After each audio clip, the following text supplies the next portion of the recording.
सत श्री अकाल, welcome to Bluebird.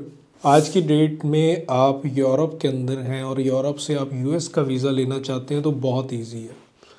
US का वीज़ा लेना डिफ़िकल्ट नहीं होगा, बहुत इजीली मिल सकता है आपको, बट आपको कुछ जो चीज़ें हैं वो फॉलो करनी पड़ेंगी। कंप्लीट प्रोसेस जानने के लिए वीडियो को एंड तक देखें और यदि आपने हमारा चैनल अभी तक सब्सक्राइब नहीं किया तो सब्सक्राइब करके ज़रूर रखें।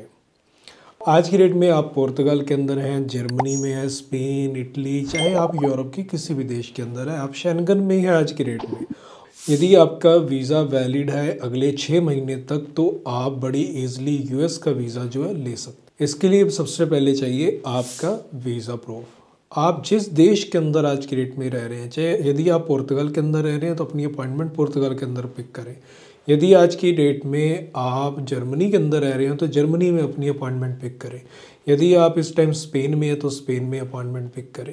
तो इस तरीके से आप जिस भी देश के अंदर हैं आप वहाँ पर अपनी अपॉइंटमेंट पिक करें तो आपके लिए वीज़ा लेना ईजी हो जाएगा और आपको अपॉइंटमेंट जो है वो बहुत जल्दी की मिल जाएगी।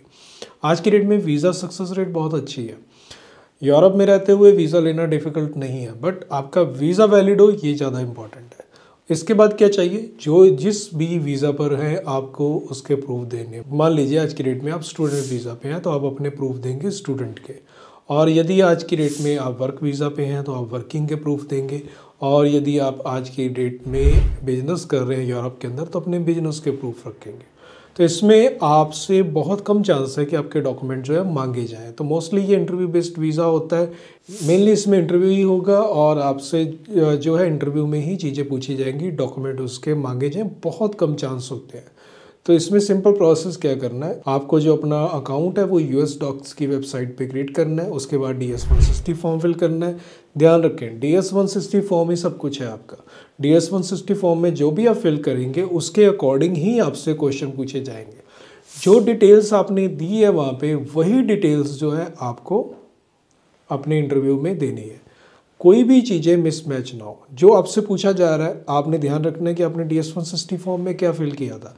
यदि DS-160 फॉर्म में आपने कुछ इन्फॉर्मेशन दी है और इंटरव्यू के टाइम पे आप डिफरेंट इन्फॉर्मेशन दे रहे हो तो वीज़ा नहीं लगेगा। वीज़ा अफसर को लगेगा कि यहाँ पे इन्फॉर्मेशन के बीच में कोई कॉन्ट्राडिक्ट्स हुए हैं, आपने कुछ हाइड करने की कोशिश की है, तो इसलिए वीज़ा आपका रिफ्यूज़ हो सकता है। काफ़ी जनों के मन में ये भी डाउट है कि अभी जो मास डिपोर्टेशन चल रही है यूएस में, काफ़ी प्रॉब्लम चल रही है, तो इस टाइम पे क्या सही टाइम है यूएस वीज़ा अप्लाई करने का? बिल्कुल ठीक टाइम है, आप उसके लिए वरी ना करें।